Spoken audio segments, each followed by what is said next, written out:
ಅತ್ತಿಗೆ, ನಾನು ಯುದ್ಧಕ್ಕೆ ರೆಡಿ. ಇದೇನಿದು ರಾಜನ್ ತರ ಯುದ್ಧಕ್ಕೆ ರೆಡಿಯಾಗಿ ಬಂದಿದ್ಯಾ? ಇಲ್ಲಿ ರಾಣಿದ್ರಿಗೆ ಮಾತ್ರ ಕೆಲಸ. ಯಾಕೆ ಹಾಗೆ ಹೇಳ್ತೀರಾ ಅದಕ್ಕೆ? ಹಿಂದಿನ ಕಾಲದಲ್ಲಿ ರಾಜ ಮಹಾರಾಜರು ಎಲ್ಲರೂ ಅಡುಗೆ ಮಾಡ್ತಿದ್ರಂತೆ, ನಂಗೆ ದೊಡ್ಡಪ್ಪ ಹೇಳಿದ್ದಾರೆ.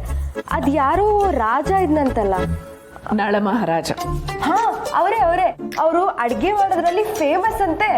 ಅಷ್ಟ್ಯಾಕೆ, ನಿಮ್ ದೊಡ್ಡಪ್ಪನೇ ಇಲ್ವಾ ಈ ಮನೆ ಮಹಾರಾಜ? ಆದ್ರೂ ಅವ್ರ ಅಡುಗೆ ಎಷ್ಟು ಚೆನ್ನಾಗಿ ಮಾಡ್ತಾರೆ ಅಲ್ವಾ? ಮಾಡೋ ಅಡುಗೆಗಾಗ್ಲಿ ಹಾಕೋ ಒಗ್ಗರಣೆಗಾಗ್ಲಿ ಗಂಡು ಹೆಣ್ಣು ರಾಜ ರಾಣಿ ಇದೆಲ್ಲ ಡಿಫ್ರೆನ್ಸೇ ಆಗಲ್ಲ ಅಲ್ವಾ? ಸರಿಯಾಗಿ ಹೇಳ್ದೆ.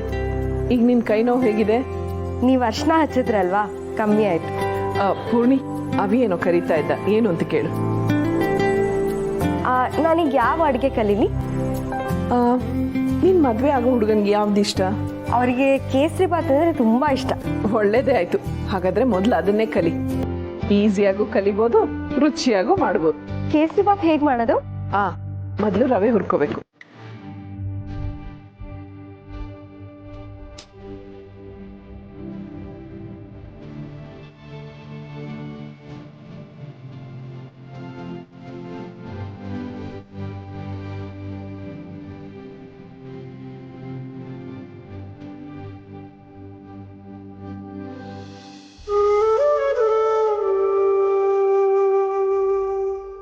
ಕೆಸರಲ್ಲಿ ಕಮಲದ ಹಾಗೆ, ಶಾರ್ವರಿ ಮಡ್ಲಲ್ಲಿ ಇಂಥ ಚಿನ್ನದಂಥ ಮಗಳು.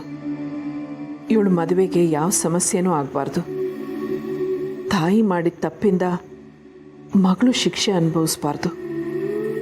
ಇವಳು ಮದುವೆ ಆಗೋವರೆಗೂ ಶಾರ್ವರಿ ವಿಷಯನ ಮನೆಯವರಿಂದ ಮುಚ್ಚಿಡೋದೇ ಒಳ್ಳೆಯದು.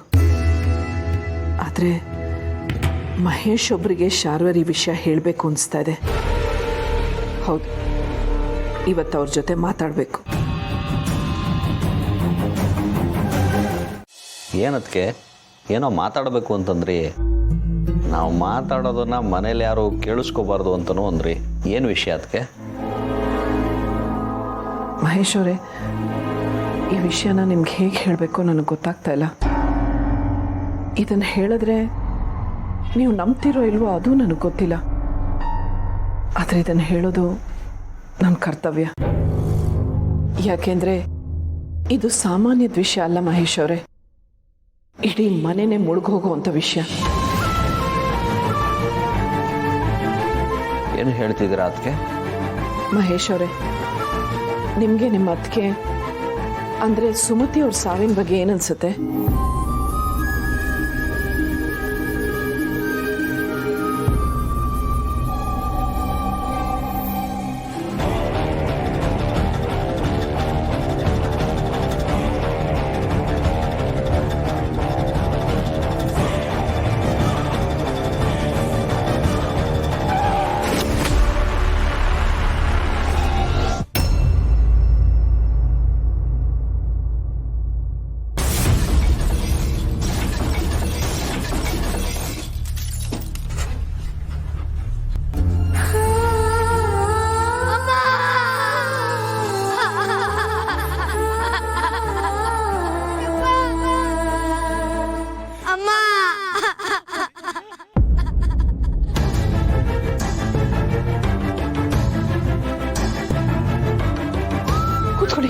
ಕೂತ್ಕೊಳ್ಳಿ ಮಹೇಶ್ವರೇ, ಸಮಾಧಾನ ಮಾಡ್ಕೊಳ್ಳಿ. ನೀರು ತಂದ್ಕೊಡ್ಲಾ? ದಯವಿಟ್ಟು ಕ್ಷಮಿಸಿ ಮಹೇಶ್ವರೇ, ನಿಮ್ಮನ್ನ ಈ ವಿಷಯ ಕೇಳಿ ನಿಮ್ಗೆ ಹಿಂಸೆ ಮಾಡಿದೆ ಅನ್ಸುತ್ತೆ. ಇಲ್ಲ ಅದಕ್ಕೆ, ನೀವು ಈ ವಿಷಯ ಕೇಳಿ ಒಳ್ಳೇದೇ ಮಾಡಿದ್ರಿ. ಇದುವರೆಗೂ ಯಾರಿಗೂ ಹೇಳ್ಕೊಳಕ್ಕಾಗದೆ ಈ ವಿಷಯನ ನನ್ನ ಎದೆ ಒಳಗೆ ಇಟ್ಕೊಂಡು ಒದ್ದಾಡ್ತಿದ್ದೆ. ಈಗ ನಿಮಗೆ ಹೇಳೋ ಸಮಯ ಬಂದಿದೆ. ನಾನು ನಿಮಗೆ ಎಲ್ಲ ವಿಷಯನ ಹೇಳಿಬಿಡ್ತೀನಿ.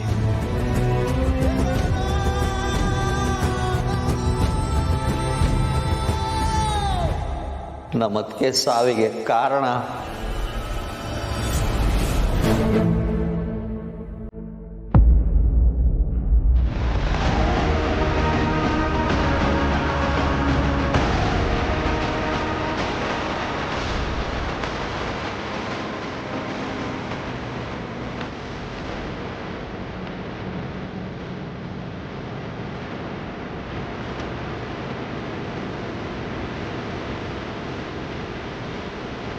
ಅದಕ್ಕೆ ಎಲ್ಲ ವಿಷಯನೂ ಗೊತ್ತಾಯ್ತು. ಶಾರ್ವರಿ ಜೊತೆ ಫೋಟೋದಲ್ಲಿರೋದು ಯಾರು ಅಂತ ನಿಮಗೆ ಗೊತ್ತಾ? ಶಾರ್ವರಿ ಅಕ್ಕ.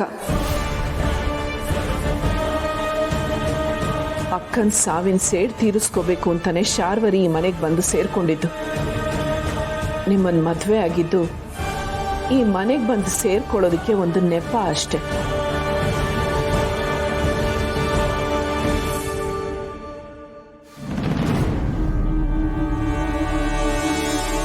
ಶಾರ್ವರಿ ಮನಸ್ಸಲ್ಲಿ ಈ ಮನೆನ ನಾಶ ಮಾಡಬೇಕು ಅನ್ನೋ ಉದ್ದೇಶ ಇನ್ನೂ ಇದೆ.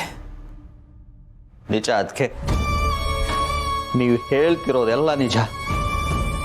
ಈ ವಿಷಯ ಗೊತ್ತಾದಾಗಲಿಂದ ನಾನು ಹುಚ್ಚ ಆಗ್ಬಿಟ್ಟಿದ್ದೀನಿ. ಅವಳು ಅದಕ್ಕೆನ ಕೊಂದ್ಲು ಅಂತ ಗೊತ್ತಾದರೂ ನನ್ನ ಕೈಲಿ ಏನು ಮಾಡೋಕ್ಕಾಗ್ತಿಲ್ಲ. ಅವತ್ತು ನಾನು ಇನ್ನೂ ಸ್ವಲ್ಪ ಎಚ್ಚರಿಕೆಯಿಂದ ಇದ್ದಿದ್ರೆ ನಮ್ಮ ಅದಕ್ಕೆ ನಾವು ಉಳಿಸ್ಕೋಬೋದಿತ್ತು. ಆದರೆ ನನ್ನ ಕೈಲಿ ಅದು ಆಗಲಿಲ್ಲ.